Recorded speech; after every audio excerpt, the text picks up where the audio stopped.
quite magically, a plan to hunt for the elusive Knysna Seahorses came together. Kim, Feroza, Catherine and I decided that we would set off and see if we could find them. So after doing a bit of research, finding out where the best place to look for them was, getting hold of an invaluable hand-drawn map with beautiful details on it, which indicated where we should at least start looking for them. With all of that tucked into our bags, we set off.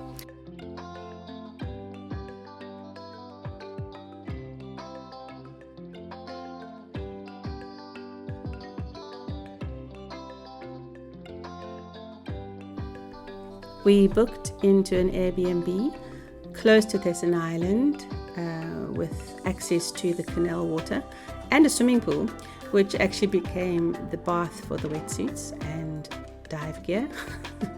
We arrived quite late on the first day, so we didn't set off immediately to look for seahorses, but we spent some time leaning over the jetty and peering into the waters. And it was within minutes that Feroza sounded the alarm, and she had spotted this beautiful, frilly spotted, blue spotted nudibranch. Somebody rushed up to go and get a torch, and then between us all, we held the torch for each other, and we started trying to capture some images. So early next morning, as we were waiting for the tides to turn, we jumped in to the canal water and went in under the jetties.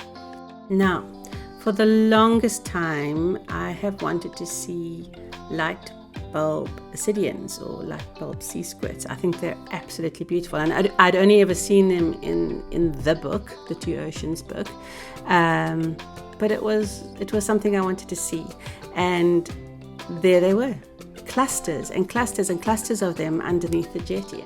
And I know that they are invaders and undesirables, but they are just so beautiful.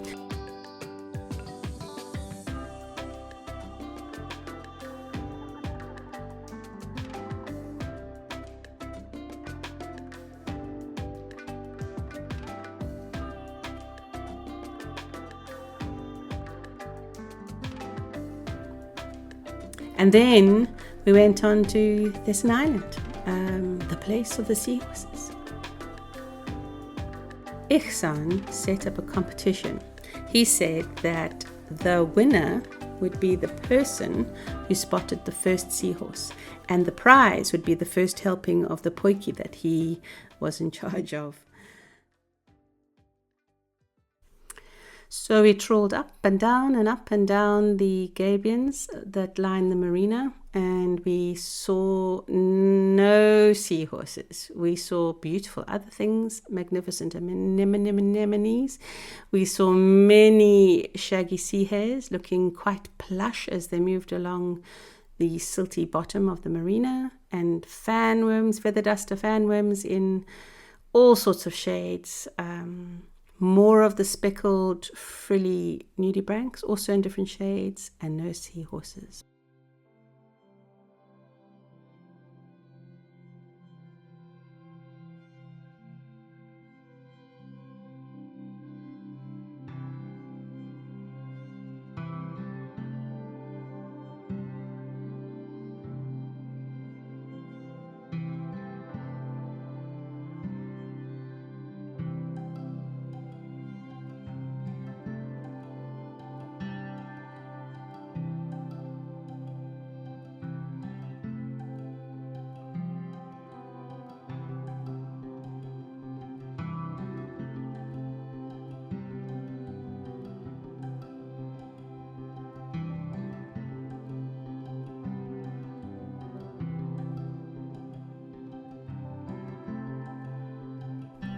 And then, lo, I came across this little orange seahorse.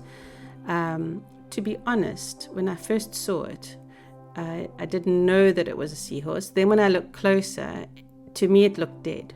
And I was so desperate to see a seahorse that I prodded it.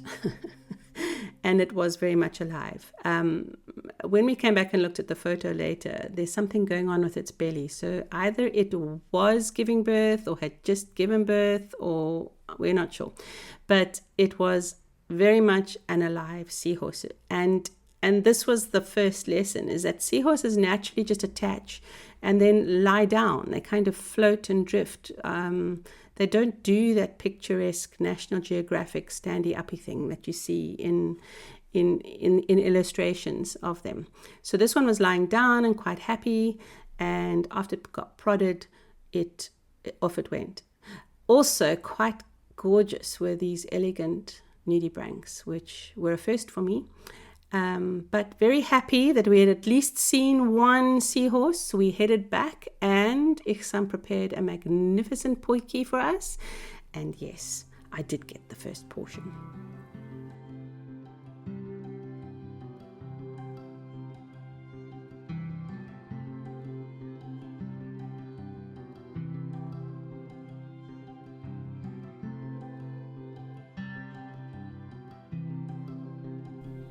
The territory that you're hunting for seahorses in is quite challenging because it's really, really silty, and seahorses are also experts at camouflage.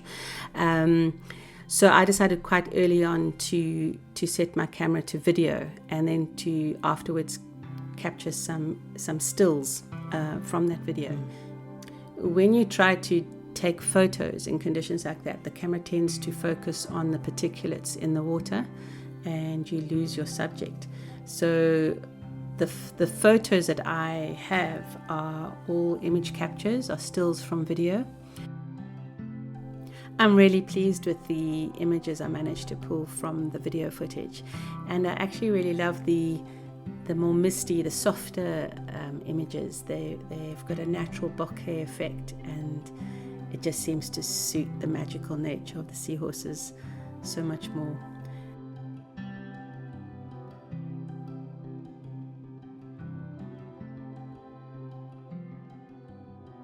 The video footage just shows exactly how difficult they are to find and to photograph. You really have to pedal to keep up with them once you've found them.